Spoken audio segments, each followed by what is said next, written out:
Hey, this is Andrew from EuroDesign, and today we're doing a 3D scan on a 2025 Urus SE for EuroDesign.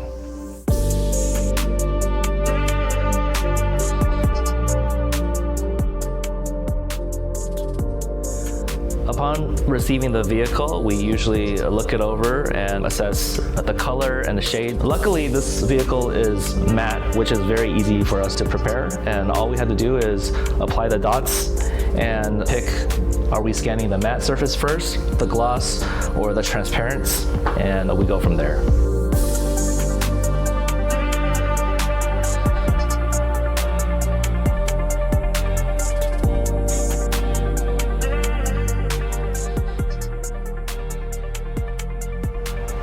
So the first step is we applied all these registration dots on the surface of this Urus, and this is what the scanner picks up, especially these laser scanners. They need these for defining the surface of the vehicle, and that's very important. We want to make sure that these are evenly spaced and that they're random enough so it can pick up undercuts and light catchers of the vehicle. So we place these dots strategically along the body side of this car, and what's important is that the way that it's positioned helps us distinguish a soft surface between a hard brake and a contour.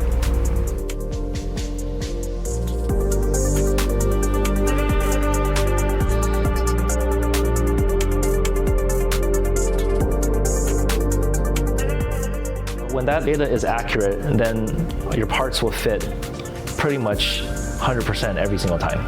And so the next step after the 3D data is completed, we will 3D print all the parts and test fit it on the vehicle. And that's what EuroDesign wants to do for their process, is be able to take it from 2D to 3D and see the physical part and ensure that the customers get the best quality product. So that's a brief overview of what we're doing in collaboration with EuroDesign Studio. Stay tuned for what's to come.